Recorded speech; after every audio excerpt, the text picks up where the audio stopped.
todos nuestros oyentes. Soy Sandra Liberal, de primero bachillerato C, y hoy vengo acompañada de Carlos Llanos y de Raúl Ruiz y nuestro profesor de filosofía, Guillermo Lavado, para hacer un programa de lo más interesante. Hoy hablaremos sobre el libro Un mundo feliz, escrito por Aldous Huxley en 1932. Así que, Raúl, ¿podrías hacernos un mini resumen para orientar un poco a nuestros oyentes y que sepan de qué va la novela? Buenos días a todos. Pues efectivamente, Carlos, ¿de qué trata la lectura Un mundo feliz? Pues básicamente la novela anticipa el desarrollo en tecnología reproductiva, cultivos humanos e hipnopedia, que combinadas cambian radicalmente la sociedad.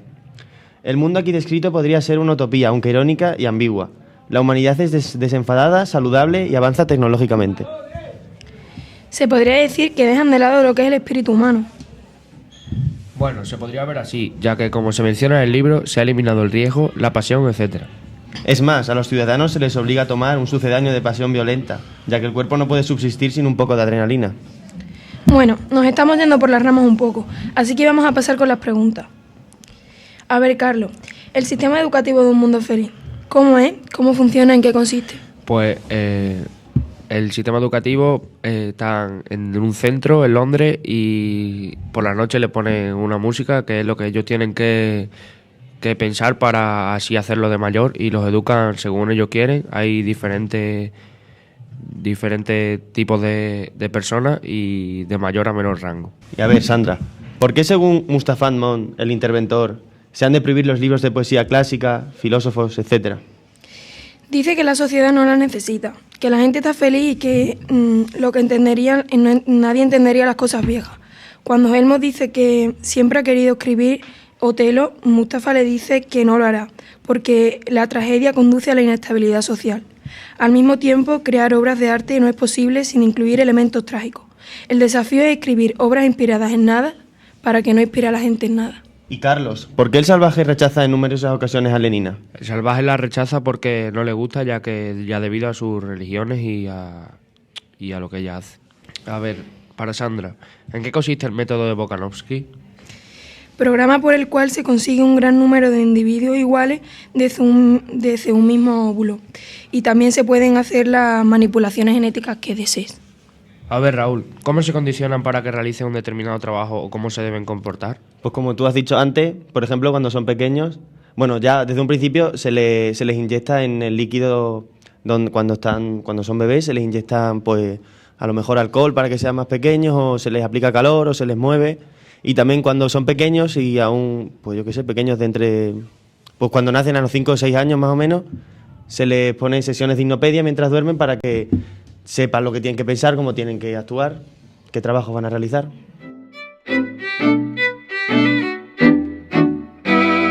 Buenos días, chicos. Pues nada, espero que hayáis disfrutado de la lectura. Es un libro que en principio a todo el mundo le parece más o menos lo que me comentó Raúl, que es un poquito intensito, ¿no? Hay muchas explicaciones técnicas y tal, pero luego al final pues le vas cogiendo el truco. O sea, vas enlazando y vas viendo cómo es la historia y a qué se refiere el autor, ¿no? Entonces, pues eso, fíjate qué curioso que casualmente el libro conecta con los temas que estamos dando ahora en filosofía, de cómo la aplicación de la tecnología puede cambiar la vida de la gente, ¿no? Y cómo esa actitud crítica que hemos estado pues mirando un poco en clase sobre las consecuencias de la ciencia o de la aplicación de la ciencia moderna o de la razón instrumental que estuvimos viendo con Cielo de Adorno y esta gente de la Escuela de Frankfurt, pues todo eso podría conectar un poco con la temática de la novela. A mí, y también incluso el concepto de ideología, que lo estuvimos viendo en clase, el concepto de ideología como una naturalización de un estado de cosas injusto. Entonces, ¿cómo se combinan ideología y tecnología para formar un mundo completamente controlado, ¿no? Eso podría ser una característica de la novela. Entonces, bueno, pues para que veáis que tiene relación con la filosofía. Eso en primer lugar. Y en segundo lugar, ¿qué os parece? Pues así como, digamos, historia, como literatura, ¿cómo la habéis encontrado? O sea, una valoración así de tipo, pues como lectura, ¿cómo ha sido? ¿Ha sido demasiado pesado? ¿Ha sido interesante? ¿Ha sido muy fácil? ¿Cómo lo veis? Yo creo, a mí al principio me resultó un poco difícil, pero luego ya cuando lo iba cogiendo el hilo, iba uniendo las cosas, entonces pues ya me iban tirando más de la historia. Pero el vocabulario es un poco difícil porque se utilizan muchas palabras técnicas. El Bokanovsky. Sí. Luego hay muchas cosas también de psicología que las veréis si dais psicología, pues como el condicionamiento, ¿no? Que también está presente. La hipnopedia sería una forma de condicionamiento, ¿no? Que como habéis comentado muy bien, pues es esa forma de alguna manera bombardear al individuo con información, diciéndole qué es lo que es lo que tiene que hacer, qué es lo que va a desarrollar en la vida, ¿no? Y sobre todo encasillarlo en una zona, en un escalafón de la sociedad, ¿no? Entonces, así, una reflexión general que podéis hacer del mundo que describe Huxley, ¿qué os parece, Carlos? A mí este libro, la verdad es que, como ha dicho mi compañera Sandra, al principio era muy lioso y es como me recuerda bastante al libro de 1984, ya que están obligados a hacer cosas que a lo mejor ellos pues no quieren hacerlas. Y es como una sociedad que vive para una persona porque esa persona dice que tienen que hacer esto y lo tienen que hacer obligatoriamente. Y es un mundo bastante injusto. Injusto. Sí. Porque, fijaos bien, ellos viven de alguna manera conectados a un gran sistema, pero ellos no están sufriendo. O sea, en 1984, que hemos comentado en otros programas y que habéis leído algunos de vosotros, hay un sufrimiento, ¿no? Están los proles y toda esta gente que están súper... Y hay una, digamos, más coerción por parte de las autoridades, pero en este mundo parece ser que todo el mundo está bien, valga la redundancia. Sí, yo lo veo, depende de cómo lo mires. Si tú te metes en el mundo, en el mundo feliz, y lo ves desde ahí dentro, dices, vale, no estamos sufriendo, pues esto es una maravilla. Claro. Pero si lo ves desde este mundo, dice, se le está cohibiendo a la gente, o sea, no les dejan ser libres realmente, se les condiciona desde que nacen, no dejan que se desarrollen ellos mismos su mentalidad, su ideología. Claro. Entonces, por eso, depende de los puntos de vista, pues dice si es injusto, no es injusto. Exactamente. O sea, son felices, pero no son libres. Sí. Desde pequeños, desde que están metidos en el líquido ese, ya tienen un ruido en el que están escuchando unas normas que saben que cuando sean mayores tienen que cumplir sí o sí. Entonces, como que nacen con la conciencia puesta en un objetivo, ¿no? Que es cumplir las reglas que le están metiendo desde que... No nacen libres. No. Claro, porque nosotros, desde nuestro punto de vista, de nuestra época y de nuestra tradición, tenemos eso que se llama libertad, o gozamos de esa, pues facultad, que esto todo lo discutible que queramos, pero lo manejamos en el día a día y es la posibilidad de elegir. Sí. ¿Creéis que los personajes que están condicionados tienen esa libertad, Carlos? No tienen libertad para decidir lo que quieren hacer, sino que tienen que estar amarrados a un mundo que para ellos no es injusto porque no han descubierto la verdadera realidad. Si lo hubiesen descubierto y vuelven otra vez al centro, pues dirían que sí es injusto lo que ellos están viviendo. Están en la caverna. Además, si conocen el mundo pobre, que parecido al de la actualidad, lo llaman el mal país. El mal país. Que allí está también está bien visto, ¿no? Que es normal llamar mamá y papá y hijo a tus hijos. Es que, claro. Y luego en el otro sitio, ¿no? Claro, porque uno de los grandes tabúes es la maternidad y las relaciones estables. La familia, como lo concebimos nosotros, por ejemplo, ahora, pues sería una aberración. Si queréis, bueno, hecha esta pequeña reflexión así inicial de cómo era ese mundo, podéis hablarme cada uno de vosotros de algún personaje, si os parece bien. Tenemos varios, bastante interesantes, y cada uno de ellos refleja una forma de pensar, ¿no? Pues tenemos a Lenina, tenemos a este interventor, a Mustafa Amon y a otros, ¿no? Sí. O sea, el personaje principal en el comienzo de la novela, ¿cuál podríamos decir que...? Bernard Marx, ¿no? Sí. Pues Pues a mí Bernard, pues me parece que al principio, cuando empieza la novela a tratar sobre él, parece que va a ser como una especie de rebelde, pero luego cuando se ve cómodo, por así decirlo, y se ve con poder sobre poder sobre la gente, pues vuelve a lo de antes. O sea, vuelve a conformarse, se acomoda. Sí, qué bien. Bien visto, claro. Él se amolda al... Sí. Y realmente el verdadero rebelde para mí es su amigo, que desde un principio defiende una postura y la sigue defendiendo hasta el final. Es más, se va a una isla debido a eso, le envían a una isla. Vale, de acuerdo, perfecto. O sea, Bernard Marx empieza siendo una especie de outsider, en el sentido de que él es se siente un poco fuera. Claro, pero porque se ve inferior. Se ve inferior, pero luego pues no llega hasta las últimas consecuencias, ¿no? Claro. Vale, muy bien. ¿Algún personaje más que queráis describir? Yo he empatizado mucho con John. Me ha dado un poco de pena, la verdad, porque está acostumbrado a vivir en un sitio y, por ejemplo, las cosas tan obvias como decir papá, mamá, Sí. y llega al otro mundo y ve que no puede hacer nada, entonces tampoco puede mostrar sus sentimientos por las personas que él tiene afecto. Entonces se siente como un poco confundido.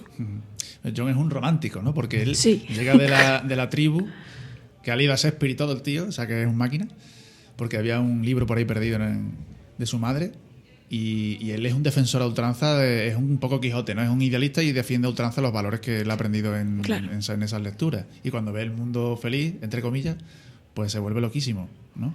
Entonces cuando ve lo que ocurre, su trato con Lenina, o las cosas la frivolidad con que se hacen todas las cosas, pues se vuelve un rebelde y acaba enloqueciendo, ¿no? Sí. Hombre, yo creo que si todos fuésemos como el salvaje y hubiésemos tenido, por así decirlo, dos tipos de vida, una en la que se muestra la verdadera realidad, es decir, tú tienes tu padre, tu madre, y si, por ejemplo, ellos se mueren, pues yo qué sé, un mínimo afecto, llorar o una simple muestra de sentimiento, pues esto después, cuando va al otro lugar, al centro, ve que allí se muere la gente y nadie tiene afecto por nada y aparte que allí la muerte es lo que no es como que no tiene, Claro, no hay un duelo, no hay un duelo, es no hay un- sentimiento. Ni se inmutan. Exacto, no es un paso, no hay un corte entre... Es todo como una gran superficialidad, una gran frivolidad, ¿no? Porque, para que lo sepan nuestros oyentes, ¿cómo se gestiona? La vida es más larga, se mantienen más jóvenes, o sea, físicamente No sé si- se mantienen mucho mejor, ¿no? Pero es más larga de años. Es que eso no sé si... Es más larga de años, Ellos viven, creo que son algunos años más, y... pero se mantienen jóvenes. Y se Se mantienen mantienen jóvenes. jóvenes. Entonces, la muerte para ellos es una cosa, bueno, pues muy... ¿Cómo diría yo? No hay ningún tipo de duelo. No. Como que no le tienen miedo a la muerte. Exactamente, es todo muy... Lo ven como Muy algo normal, superficial. una parte de la Sí. vida más. Es como un mundo muy aséptico, ¿no? Y donde no hay intensidad.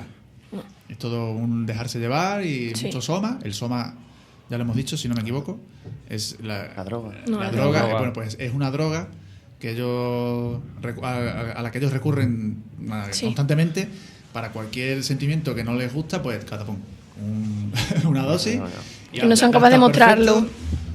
Y bueno, y luego las relaciones personales, ¿cómo eran por ejemplo, en Lenina y esta gente que pertenecen a ese mundo controlado? ¿Cómo eran? ¿Eran románticas o...? No. Es que Es que- todo como en un conjunto. Eso. ¿Qué es lo que decía Lenina constantemente o esta gente? ¿Cuál era un poco todo el mundo? Todo el mundo pertenece A todo el mundo. mundo. O sea, no había compromiso. Claro. No, claro. no. Era todo como, pues, un mundo alternativo donde hay otro código de vida y que desde el punto de vista del salvaje, que es lo más extremo posible, lo más opuesto, pues nos parece aberrante. También, yo, a tenor de lo que decía Carlos antes, también es interesante verlo desde el punto de vista de que no hay ningún centro que pueda establecerse como esto es lo bueno. Ya. Porque, ¿cómo era la vida en el mundo de los salvajes, en la Vale. colonia? Claro, el mundo. En la tribu. Mala. Si lo miras desde el otro punto de vista, tampoco es mala. igual, ¿sabes? Claro. O sea, la vida de la tribu era, bueno, pues Ya. oscura y violenta. Es Sí. como que el libro, según desde el punto de vista que tú lo veas, pues depende. Por ejemplo, cuando el salvaje entra al centro, pues dice, hostia, yo antes tenía muy buen estilo de vida comparado con el que tengo ahora. Pero si nosotros comparamos con el salvaje, pues decimos lo mismo, que nosotros tenemos un buen estilo de vida comparado con él. Claro, pero exactamente. Si nos ponemos en la piel de John, pues nos identificamos más con la tribu, pero también la tribu tenía lo suyo. Sí. O sea, ninguno de nosotros querríamos vivir en esas condiciones. Es que no deja de ser una tribu, al fin y al cabo. Claro. Está guay porque lo puedes mirar desde muchos puntos de vista. Puedes tener una opinión súper... Que empiezas a leer el libro y tienes una opinión y dices, pues de este personaje pienso tal, de este mundo pienso cual, pero luego, conforme vas leyendo la novela, te vas poniendo de parte de otros personajes, entonces lo miras todo desde diferentes puntos de vista. Exactamente, eso es. Vale, si queréis comentar alguna cosa para terminar, para dejar un poco zanjado Yo, la verdad, una conclusión. La verdad es que me identifico bastante con John. Que yo que sé, a mí si me llevan, por ejemplo, a otro mundo, pues yo no sería capaz de adaptarme, porque soy una persona que necesito mi espacio y mi mundo para vivir. Y, Claro. y a mí me lleva a un mundo en el que está todo controlado, no puede mostrar apenas sentimientos. Y esas cosas, pues al fin y al cabo lo acabas pasando mal. De acuerdo.